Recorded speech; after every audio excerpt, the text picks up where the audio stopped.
여러분은 시험을 받아보신 적이 있습니까? 시험.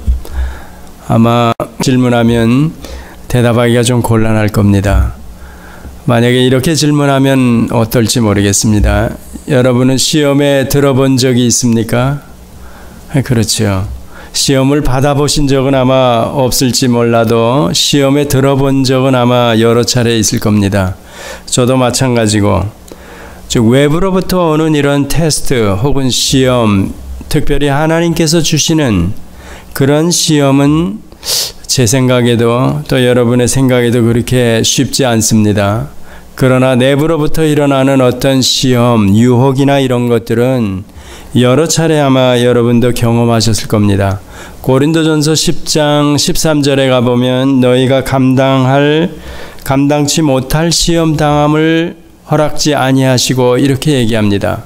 또한 시험 당할 즈음에 피할 길도 예비하시고, 하나님께서 저희들에게 감당치 못할 그런 시험 당함을 허락지 않는다 이랬을 때는 우리 안에서 내부로부터 일어나는 그런 시험까지라도 이 본문 안에 해당이 될 수가 있습니다. 저도 개인적으로 그렇고 여러분도 그렇고, 제가 내부적으로 어떤 욕심에 이끌려서든지 이렇게 시험을 당하는데, 근데 제 스스로는 헤어나지 못하는데 전혀 생각지도 못한 방법으로 또 어떤 때 하나님께서 그 시험 문제를 넘어가게 해주십니다. 또 해결하게 해주시고, 그런 경우가 저도 종종 있었습니다. 환난 중에라든가 어려움 중에, 그런 중에 특별히 믿음으로 감당치 못하고 헤매이고 있을 때, 이런 때 그런 경우가 아마 여러분도 있을 겁니다. 이렇게 성경에 보면 하나님께서 외부적으로 직접 시험하신 경우가 이렇게 등장합니다. 오늘 아브라함도 마찬가지고, 또 성경에 보면 아담도 사실은 선악과 명령을 주셨다, 테스트했다, 이런 얘기하죠. 또 히스기야나 욥, 여러분들이 잘 아시는 욥의 시험도 마찬가지입니다. 외부로부터 그가 시험을 겪게 되고 또 믿음으로 잘 견디고, 그런 얘기하죠. 예수님의 공생에 시작하기 전에 예수님도 마찬가지로 사탄으로부터 시험을 받았다, 이런 얘기. 물론 거기서는 테스트가 아닙니다. 하나님께서 욥이나 또 아브라함에게 이렇게 시험을 주시는 그런 시험이 아니죠. 사탄이 유혹한 거죠. 그러니까 시험, 우리말로 시험 이럴 때 그걸 두 가지로 이렇게 갈라서 여러분들이 생각하셔야 됩니다. 하나는 실제 믿음에 있는가, 믿음의 사람인가 하고 하나님의 어떤 뜻에 의해서 시험을 허락하시는 겁니다. 외부적으로 하나님께서 주시는 거죠. 그런데 또 한편으로 저희가 외부적으로 오는 시험을 맞을 수가 있습니다. 그건 하나님 말고 사탄으로부터 그런 시험을 저희들이 겪을 수가 있는 겁니다. 내부적으로 일어나는 게 아마 거의 대부분일 겁니다. 신앙생활을 하면서. 그럴 때 우리가 믿음을 어떻게 드러내야 되는가, 여기에 따라서 이제 그런 시험을 어떻게 대처하는지 결과가 이제 드러납니다. 오늘 아브라함, 믿음의 조상이 되는 그 아브라함의 시험을 가지고 여러분과 같이 좀 이렇게 생각해 보려고 합니다. 아브라함은 사실 그도 갈대아 우르에서 건져 내어짐을 받을 때 마찬가지로 죄인 중에 한 사람이었다 그랬습니다. 그가 하란을 떠나 하나님께서 지시할 땅 가라 그랬을 때 그가 순종했다 그러죠.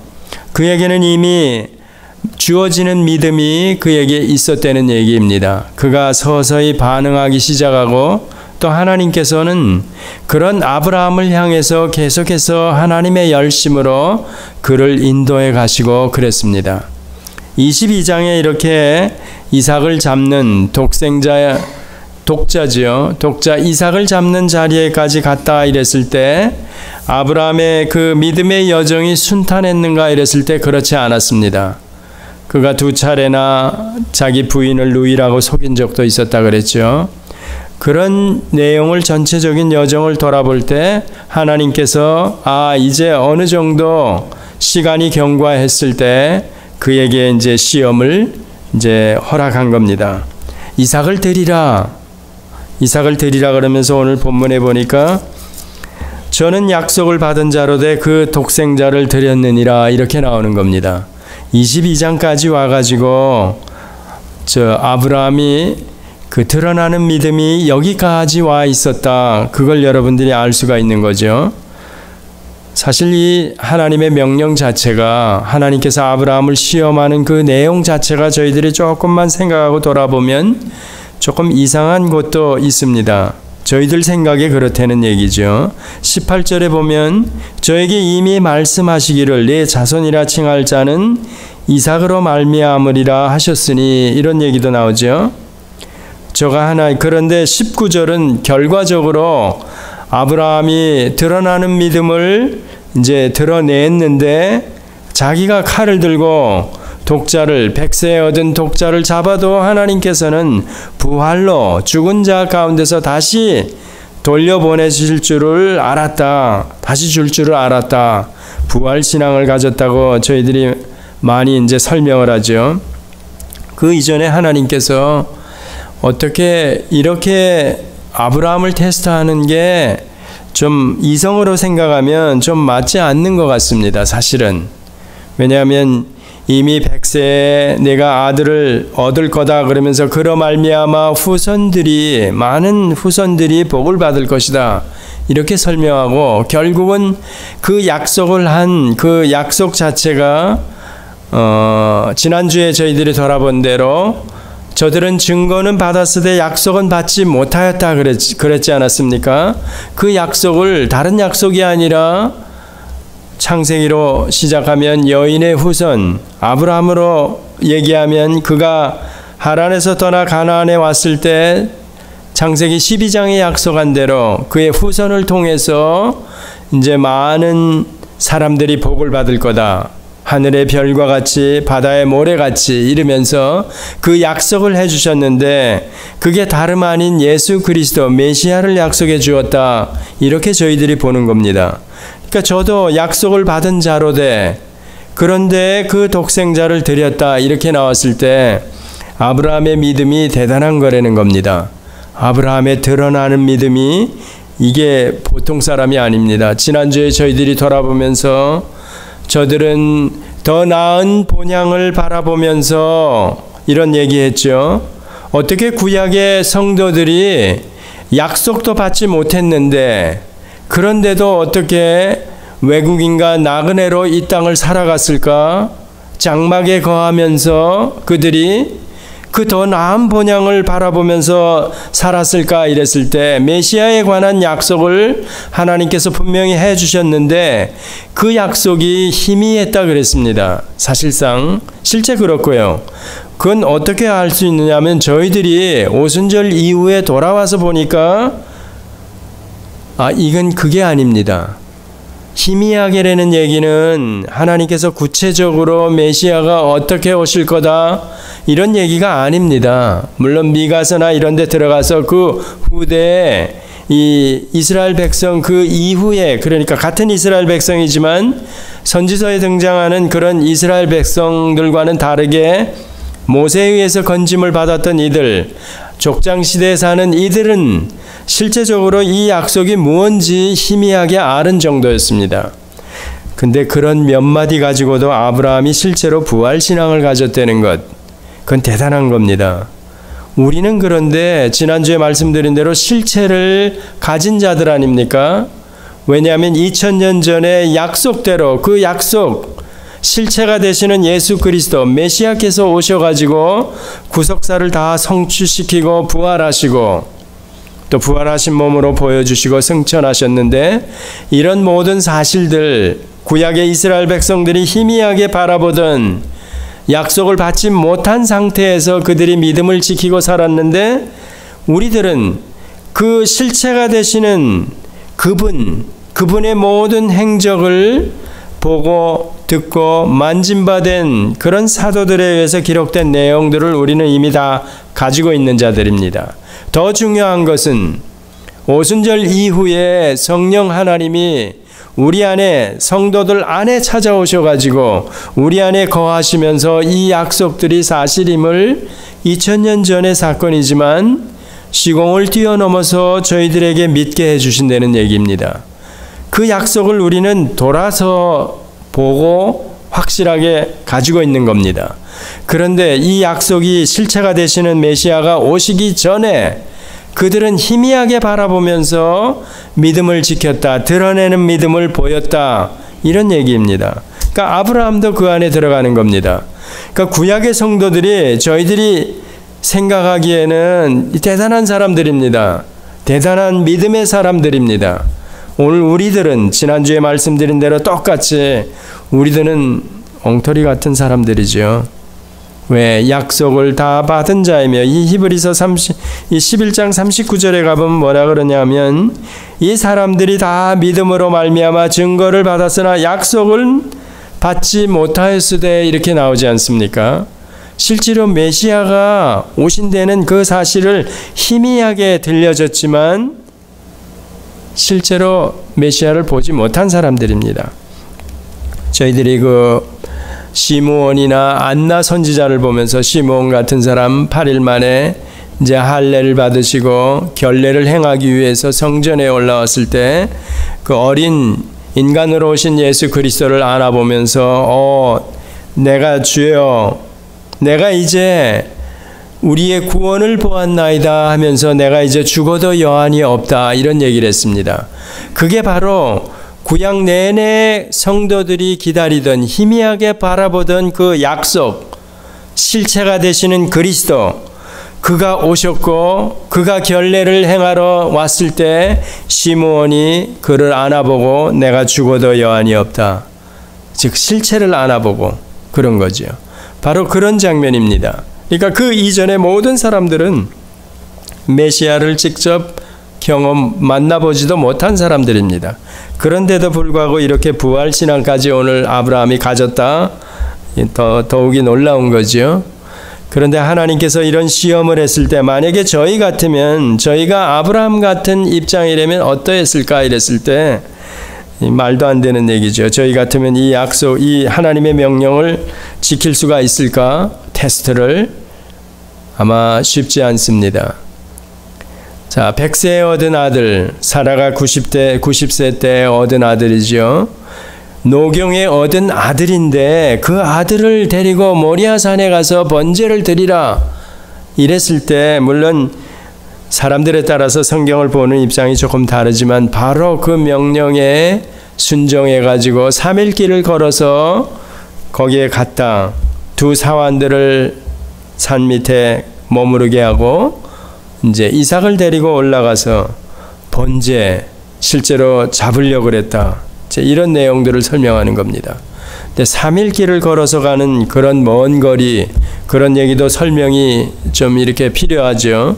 가면서 이 생각 저 생각 아마 많이 들었을 겁니다. 저희 같으면 당장 그런 명령 자체가 잘못됐다고 이렇게 항변할 거죠. 왜냐하면 하나님 100세에 저에게 이 약속대로 아들을 주시고 이삭을 주시고 그 씨로 말미암아 하나님께서 결국은 메시아, 만민이, 많은 사람들이 복을 얻겠다, 이렇게 약속을 했는데 이 약속의 씨가 되는 이 이삭을 잡으라니요, 번제로 드리라니요, 이게 말이나 될 법합니까? 그러고 나왔을 겁니다. 더군다나 율법이 주어지기 이전이지만 그런 인신매매 같은 것, 제물로 드려야 하는 것, 사람을, 이거는 성경에서 용납하지 않지요. 아담이 범죄했을 때 하나님께서 아담을 찾아오셔가지고도 가죽옷을 지어 입히고 이런 얘기하죠. 그러니까 실제로 동물 제사를 통해서 예표로 우리에게 그리스도가 희생하실 것, 결국은 메시아께서, 구원주께서 오셔가지고 희생할 것을 저희에게 가르치고 있는 겁니다.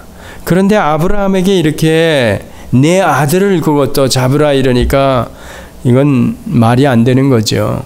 그러면 하나님께서 약속을 하시고 내 약속의 씨로 말미암아, 이삭으로 말미암아 그 후손들이 복을 받을 것이다, 이렇게 약속을 했는데 이 약속의 씨, 후손을 죽이라 그러니 이게 말이 됩니까? 당장 그럴 법도 하죠. 또 그런 내용이 아까 창세기 22장의 내용을 돌아볼 때 저희들이 사라 등장하지 않죠. 지난주에 저희가 지지난주에 사라도 믿음의 조상인가 이런 내용을 가지고 한번 돌아보았죠. 대단한 믿음입니다. 사라가. 거기에 보니까 저희들은 아브라함이 대단한 믿음으로 자꾸 저희들이 보이지만 실제적으로 사라도 대단한 믿음입니다. 왜냐하면 두 번이나 속일 때 묵묵히 그런 걸 다 받아주는 겁니다. 그래서 창세기에 들어가 보면 또 잠언 31장 같은 데 보면 여인, 현숙한 여인으로 이렇게 설명하는 겁니다. 창세기 2장에 저희가 돕는 배필이라 그랬을 때 상응하는 자 그러면서 컴포터 이렇게도 설명을 했죠.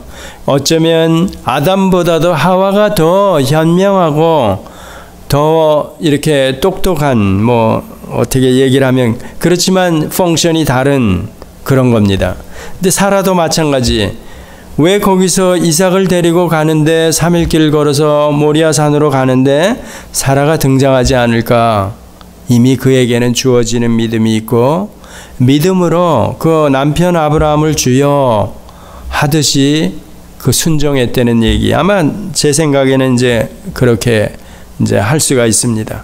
어떻든 사라도 믿음의 조상이기 때문에 주어지는 믿음이 있기 때문에 이런 과정을 지나가는 겁니다. 자, 저희들이 볼 때 아브라함의 믿음이 그러니까 부활신앙까지 가지고 있었다 이렇게 돌아보면서 실제로 그가 많은 번민을 했을 거라고 저도 봅니다. 여러분이나 저희도 마찬가지입니다. 살아가면서 이렇게 외부적으로 아마 저나 여러분에게는 하나님께서 시험을 하시지 않을 것 같습니다. 뭐 시험해봐야 뭐 뻔하니까. 구약에 등장하는 인물들로 족하고 교훈으로 삼아서 잘 배워라 이 정도지 다른 건 아니고 넌 외부로부터 시험을 뭐 테스트를 하실 필요 없이 내부로부터 일어나는 시험, 유혹을 잘 견뎌라 이런 식으로 교훈하는 것 같습니다. 그러니까 이 아브라함과 그러니까 저희들하고는 엄청나게 이게 차이가 많이 나는 겁니다. 그런데 옛 언약과 새 언약을 비교해 볼 때는 오순절을 기점으로 비교해 볼 때는 제가 그래서 황당한 겁니다. 저희들의 실상을 돌아보면서 구약을 이렇게 자꾸 들추면서 믿음의 조상이 되는 아브라함, 물론 아브라함뿐만이 아닙니다. 아주 그런 인물들을 쭉 들추면서 보면 약속을 받지 못하였으되 증거만 가지고 믿음은 바라는 것들의 실상이요 보지 못하는 것들의 증거니라. 선진들이 이뤄서 증거를 받았느니라 이랬을 때 어떤 약속들 그걸 희미하게 보이는데도 불구하고 그걸 실상으로 자기들이 가지고 있었다는 겁니다. 아브라함도 그렇고 이삭도 그렇고 야곱도 그렇고 모든 믿음의 선진들이 다 그랬다는 겁니다. 그랬을 때 우리는 2000년 전에 그 약속대로 구약의 이스라엘 백성들이 희미하게 바라보던 것을 우리는 실제로 가진 자로 사도들이 만지고 듣고 보고 한 걸 우리에게 그대로 증인의 입장에서 적어서 우리에게 주셨기 때문에 우리는 그대로 2000년 전에 그 사건 현장에 우리가 가 있었던 자나 마찬가지라는 겁니다. 그렇다면 이렇게 실체를 약속의 그 실체가 되시는 메시아를 우리가 가지고 있는 본 자, 만진 자, 들은 자 이런 자인데도 불구하고 우리에게서 드러나는 믿음은 어떤가 이랬을 때 아브라함과는 엄청 비교가 되는 거죠. 근데 실제로는 우리가 더 큰 믿음이 드러나야 되는 겁니다. 실제로는. 제가 지난번에 율법과 그리스도의 법을 설명하면서 이스라엘 백성들 구약의 옛 언약 아래 있던 사람들은 다 그런 율법 아래 있는 자들로 율법을 자기네들이 지키면 의롭다함을 받는 것, 율법으로는 흠이 없는 자로라 이런 고백을 하면서 그들이 지키려고 애썼습니다. 그런데 우리는 지금 그리스도의 법 아래 와 있는 사람, 그런 사람으로 설명하면서 율법 수준이 아니라 율법보다 엄청 더 부담스러운, 어떻게 보면 예수님께서 우리의 속 마음까지 내가 만약에 겉으로 뭘 지키고 뭐 이런 걸 가지고 지켰다. 그게 구약이 율법이 얘기하는 기준이죠. 그러나 그리스도의 법 기준으로 보면 우리 마음속에 무슨 마음을 품고 있느냐, 이게 지적당하는 겁니다. 그러니까 이거는 속마음까지도 들여다보시고 속마음까지도 그리스도의 법 아래서 제가 제한을 받아야 되기 때문에 이게 엄청 힘든 겁니다. 그런데도 불구하고 우리는 이 법을, 그리스도의 법을 지킬 수 있는 자라고 성경에서 설명하고 있는 겁니다. 왜 그런가 그랬을 때 성령 하나님이 직접 우리 안에 계시기 때문에, 그렇기 때문에 얘기하는 겁니다. 구약의 성도들, 그들에게는 성령이 임재하지 않았습니다. 임마누엘로 임재하지 않았습니다. 우린 성령이 임재하는, 하나님이 제 안에, 또 이렇게 저희 안에 들어와 있는 자들을 그리스도를 머리로 그 몸에 지체된 자들, 유기체로 설명하기 때문에 이걸 보고 교회라 그럽니다. 성령을 모시고 있는 자들이 한 공동체로 이루어지고 있다. 교회, 즉 그 성령이 내주에서 떠나지 않는 상태로 살아가는 저희들이니까, 또 우리의 의지대로 뭐 그리스도의 법을 쫓으려 그러면 그거는 우리의 의지, 우리의 자랑으로 가는 게 맞습니다. 그런데 그렇게 지킬 사람이 아무도 없다는 얘기입니다. 새언약 이후 성령이 와 있는 자들은. 그래서 아까 설명한 대로 부담이 되는 그리스도의 법을 왜 우리에게 명령하시는가? 율법 수준이 아닌 그보다 엄청 부담스럽고 더 높은 그런 수준의 그리스도의 법을 왜 그렇게 요구하시는가 이랬을 때 우리 안에 성령이 계시기 때문에, 성령 충만하면, 성령을 쫓아 행하면, 즉 하나님이 하시게 하면 이런 그리스도의 법을 우리가 지킬 수 있는 자, 능히, 그렇게 설명하는 겁니다. 그렇게 저희들이 그리스도의 법, 그걸 이해하고 나면 구약의 성도들보다 지금 우리가 더 월등히 드러나는 믿음이 드러날 수 있어야 된다는 겁니다. 실제로 나야 되고, 그 설명입니다. 지난번에 아브라함이, 오늘 이 본문을 통해서도 아브라함이 이삭을 잡는데 그가 순종하며, 본문을 다시 한번 여러분이, 아브라함이 시험을 받을 때에 하나님께서 아브라함을 시험하실 때 믿음으로 이삭을 드렸으니 저는 약속을 받은 자로 돼 그 독생자를 드렸느니라 이랬을 때, 그가 19절에 보면 능히 하나님이 죽은 자 가운데서 다시 살리실 줄 생각한지라, 비유컨대 죽은 자 가운데서 도로 받은 것이니라, 부활신앙을 가지고 있었다 그러지 않았습니까? 그러니까 이삭을 잡는 자리에까지 갔었다는 겁니다. 부활신앙을 믿었기 때문에 드러나는 믿음이 여기 와 있다는 겁니다. 그렇다면 우리들은 어떤가 이랬을 때, 우리는 이미 그리스도께서 부활하신 몸으로 더 이상 죽음이 우리를 관여할 수 없는 자의 신분으로 만들어 주신 자들이다, 이렇게 설명할 때 아브라함보다 더한 이 부활신앙이 나와줘야 되고, 그것보다도 또 우리의 신분 자체가 의인 신분으로 설명하는 게 뭐라 그랬습니까? 이미 하늘나라에 속한 자의 신분. 아브라함이 부활신앙을 가지고 있는데, 물론 아브라함을 저희들이 믿음 의인이라고 설명합니다. 아브라함도 의인, 라합도 믿음으로 의롭다함을 받았다, 구원을 얻었다 이거지요. 신분은 사실상 똑같습니다. 그러나 저희들이 아는, 성경을 통해서 아는 것, 저들은 약속을 받지 못하였을 때 하고 말하는 것, 우리는 약속을 받은 자이기 때문에 뭐가 다른가 이랬을 때, 아브라함이나 구약 성도들이 희미하게 바라보는 약속, 메시아지요, 그리고 하나님 나라, 이런 거에 대해서는 더더군다나 희미했을 겁니다. 그런데 우리는 그 실체가 되시는 그리스도를 확실하게 보았고, 그의 죽으심과 부활하심으로 우리가 이 다음에 장차 어떻게 될 것과 지금 이 땅을 살아가고 있지만 그 하늘에 이미 속한 자라는 것, 아버지 하는 이런 고백들이 아브라함, 믿음의 조상인 이분과 다르다는 얘기입니다. 그러니까 잘 따지고 들어가 보면 오순절 이후에 그리스도의 법 아래 또 성령이 내주하는 자로 있는 새언약 아래 있는 자들과 옛 언약 아래 있는 자들, 물론 우리의 믿음의 조상이 됩니다. 그들의 믿음이 단순하게 저희들이 아까 돌아보았을 때는 이거 우리들은 엉터리 같고 저들은 대단한 것 같습니다. 희미하게 약속을 바라보면서도 이렇게 부활신앙까지 가졌다 이러니까. 그런데 우리는 그 실체를 다 가진 자인데도 엉터리 같다 그러면 우리가 엄청 잘못된 거라는 겁니다.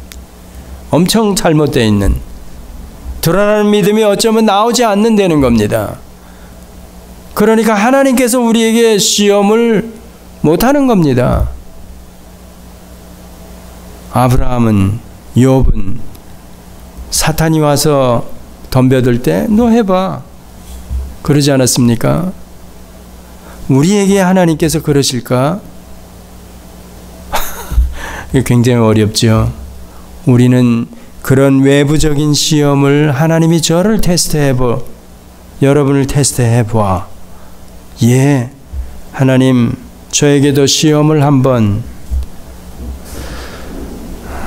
개인적으로나 교회적으로 저희들이 이 세상을 살아가면서 겪는 여러 가지 어려움들이 실제적으로 믿음을 테스트하는 그런 시험인가 이랬을 때 사실상 꼽아보기가 힘듭니다. 조금만 저희들이 들어가 보면 우리 안에 내부적으로 어떤 욕심에 이끌려서 저희들 스스로가 시험에 빠져버리는 그런 것들로 태반입니다. 교회면 교회대로, 또 성도면 성도대로, 또 이분 목사면 목사대로 다 마찬가지라는 겁니다. 그렇다면 문제가 무언가 하면 이게 주어지는 믿음이 진짜 있는 자인가 아닌가? 주어지는 믿음이 진짜 있는 자들인가 아닌가? 이런 문제가 저희들이 따져보아야 될 겁니다. 왜냐하면 하나님께서 주어지는 믿음, 그 믿음을 가진 자들은 반드시 드러나는 믿음이 나오게 돼 있다는 얘기입니다. 그것도 생명체가, 예를 들어 식물로 얘기하면 씨앗이 뿌려지면 움트고 싹이 나서 자라면서 대궁이가 커지고 꽃이 피고 열매가 맺어지고 이렇게 가야 되는 거 아닙니까?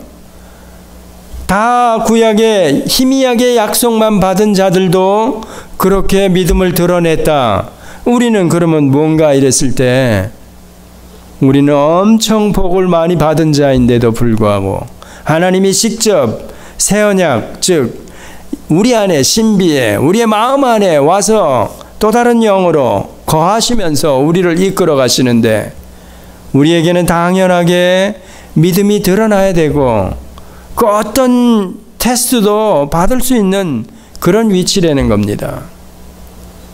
또 사탄이 우리를 욥을 시험하듯이 아니면 예수님을 시험하듯이 우리를 시험해도 떳떳하게, 저 사탄은 결국 뭐라 그랬습니까? 지난번에 도움이라 그러지 않았습니까? 왜 이런 얘기를 하는가 하면 우리의 신분이 그만큼 이제는 확실화되는 얘기입니다.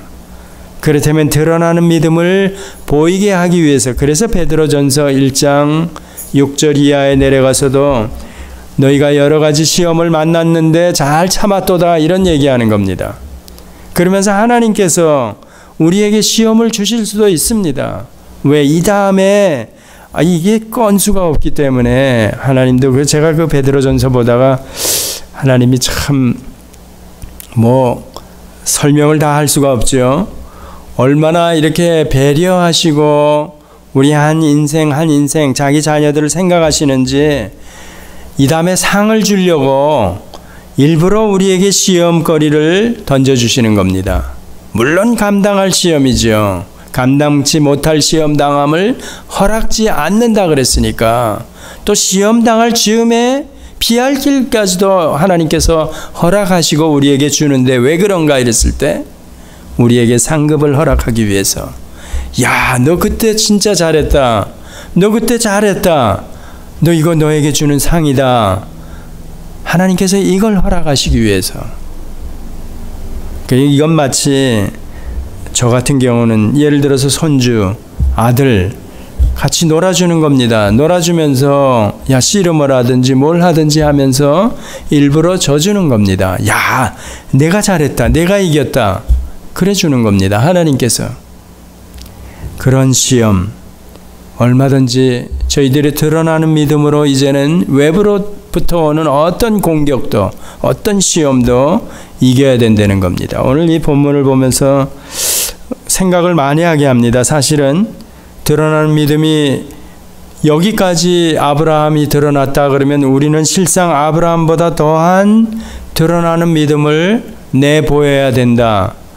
제가 황당한 말을 지금 하고 있는 거죠. 어떻게 보면 그럴지 모릅니다. 그런데 성경을 자세하게 저희들이 들어가 보면 아무것도 염려하지 말고 그런 시험이나 사탄의 공격에서도 우리가 능히 드러내는 믿음을 보여야 된다는 겁니다. 진짜 믿음을, 제가 진짜 믿음이라는 게 참 이게 표현이 그렇습니다. 올바른 믿음을 진짜 드러내는 사람에게는 이 세상에서 겪는 많은 것들이 다 결국은 아니라는 것, 이게 진짜가 아니라는 것 저희들이 아는 겁니다. 유한한 거고, 또 사람 눈에 들어오고 보기 좋은 것, 또 쉽게 표현하면 이거 다 없어질 것들 아닙니까? 세상에 있는 것들은 영원한 것이 아닌 겁니다. 그런데 하나님께서 저희들에게 약속하고 또 믿음을 드러내라 한 것들은 영원한 것들입니다. 그러니까 그런 분별력이 저희들에게 이미 있어야 되는 겁니다. 물질적인 거, 눈에 보이는 거, 유한한 거, 썩을 거, 이 땅에 속한 거, 이런 것들이 아니고 하늘에 속한 것, 영원한 것, 썩지 않는 것, 그런 것들을 저희들이 가지고 있어야 된다는 겁니다. 그런 것들을 바라야 된다는 겁니다. 사실 이렇게 아브라함이 이런 드러나는 믿음을 보였다는 것 자체가 이미 그의 믿음 안에서 하나님이 약속한 것들이 무언지를 희미하게라도 알았기 때문에 이가 부활신앙을 드러낸 겁니다. 우린 아까 얘기한 대로 새 언약 아래 있는 자이기 때문에 엄청 아브라함보다 더한 드러나는 믿음을 내보여야 되는 겁니다. 그런데 세상은 그렇지 않지 않습니까? 옛날처럼 이렇게 단조로운 그런 삶의 어떤 바운더리가 아닙니다. 지금 저희들은. 그러니까 사탄도 그 때가 얼마 남지 않았기 때문에 계속해서 우리를 공격하고 어떻게 하면 하나님과 멀어지게 할까 하고 덤벼드는 겁니다. 이럴 때 우리가 믿음으로 잘 이겨야 합니다. 저도 개인적으로 혹은 여러분도 마찬가지입니다. 시험을 제 욕심에 의해 가지고 시험이나 들고 또 시험이 실제로 오래 갈 수도 있습니다. 이럴 때 어떻게 그러면 해결할 수 있는가? 아브라함은 아까 얘기한 대로 영원한 것, 썩지 않는 것, 이런 것들을 바라보았다 그랬습니다. 구체적으로 제가 다 말씀은 못 드리고 저도 가끔 가다가 제 스스로 생각하는 게 뭔가 하면 하나님이 누구신가? 하나님이 누구신가? 하나님은 창조주 하나님이시다. 전능하신 분이다. 하나님은 사랑의 하나님이다. 그가 자비로우시고 은혜로우시고 이런 것들, 하나님의 속성에 관한 것들을 제가 개인적으로 묵상하고 그럽니다. 그래서 어떤 구체적으로 제가 유혹에 제 마음이 막 뺏기고 그럴 때도 아차하고 다시 성경으로 돌아오는 겁니다. 그러면 성경에 그 전능하신 하나님이 어떤 때에 그 전능하심을 드러냈는가? 하나님이 하신 일들, 하나님이 약속한 것들, 이런 것들을 저희들이 자꾸 되뇌이면서 되풀이하면서 기억하면서 제가 이런 유혹들을 물리치는 겁니다. 여러분도 마찬가지입니다. 우리의 죄성 때문에 세상이 우리를 계속해서 손짓하면서 우리를 끌고 갑니다. 그걸 이기려면 결국은 말씀, 하나님의 말씀, 이 말씀이 내 안에서 살아 역사해야 되는 겁니다. 계속 하나님을 묵상하고 하나님이 누구신지, 특별히 그런 속성이나 하나님이 하신 일들, 무엇을 약속했는지 그런 것들을 기억하는 겁니다. 물론 예수 그리스도의 생애 마찬가지입니다. 또 오순절 이후에 성령이 오셔가지고 우리를 어떻게 인도해 가시는지 이런 것들을 계속해서 기억하면서 제 안에 꿈틀거렸던, 둥지를 틀고 있는 이 악한 잘못된 것들을 끄집어내는 겁니다. 내쫓는 겁니다. 그 싸움을 스트러글하게 지금 하고 있는 겁니다. 그래서 성령이 충만하게 여러분 안에, 제 안에서 역사할 때 우리가 드러나는 믿음이 실제 아브라함 구약 이스라엘 성도들보다, 이스라엘 백성들보다 더한 믿음, 그게 드러날 수 있다는 겁니다. 왜? 이미 의인된 신부님을 성경을 통해서 확실하게 우리에게 알려주었고 또 믿게 해주었고 또 우리 안에서 성령이 조명해 주셔서 이렇게 기록된 성경을 보고 확인할 수 있게 해주셨기 때문에 드러나는 믿음은 하늘에 속한 자의 신분으로 드러나야 된다는 겁니다. 이까지 땅, 이까지 세상 것, 이까지 잠시 잠깐 유혹들, 잠시 잠깐 즐거운 것들 제가 내려놓을 수 있어야 된다는 겁니다. 그렇게 보면 제가 이제까지 살아온 모든 것이 다 하나님의 은혜로라, 이런 고백을 할 수가 있습니다. 저에게 주어진 모든 것들, 개성이나 제 주변 환경 모든 것, 이게 다 하나님께 감사해야 될 제목입니다. 그러면 앞으로 남은 생에도 전부 다 이런 식으로 생각하면 저희에게서 드러나지는 믿음이 어쩌면 아브라함보다 더하게 드러날 수가 있다는 겁니다. 하나님을 아버지라 부르는 자의 신분으로 이미 땅을 살고 있지만 하늘에 속한 already 그 안에 들어가 있는 자, 그 사실을 저희들은 확실하게 알고 있기 때문에 이게 바로 구약을 저희들이 돌아보면서 오늘 저희들의 위치를 돌아보면서 엄청나게 다른 겁니다. 잘 모르면, 성경을 잘 모르면 믿음의 조상이니까 구약에 와 이럴지 모르지만 실제로 조금 들어가 보면 우리가 저들은 증거를 받았을 때 약속은 받지 못하였다 그러면서 뭐라 그럽니까? 40절에 이는 하나님이 우리를 위하여 더 좋은 것을 예비하셨은즉 우리가 아니면 저희로 온전함을 이루지 못하게 하려 하심이니라. 이렇게 보면 구약의 인물들이, 그 백성들이 어떤 사람이었는지, 오늘도 우리는 어떤 사람인지 금방 대비가 되지 않습니까? 우린 약속을 다 받은 자, 약속을 받은 자답게 믿음을 드러내고 살아가야 된다는 겁니다. 기도하시겠습니다. 하나님 아버지, 아브라함 그렇습니다. 믿음의 조상이 됩니다. 그러나 오늘 저희들은 새 언약 아래 하나님을 모시고 사는 자로 이제는 저희들이 어떠한 믿음도 드러낼 수 있는 부활신앙은 물론이고 죽음까지도 이미 다 뛰어넘은 자로 하늘에 속한 자의 신분으로 저희들은 이 땅을 살아갑니다. 이 사실들을 성경을 통해서 저희들에게 확실하게 알려주고 있고 또 성령 하나님을 통해서 밝히 깨달아 알게 해주셨습니다. 아버지 하나님, 세상이 어떠하더라도 우리의 드러나는 믿음이 구약의 어떠한 성도들보다도 약속을 받은 자로서 드러나게 하여 주시옵소서. 예수님의 이름으로 기도드렸습니다. 아멘.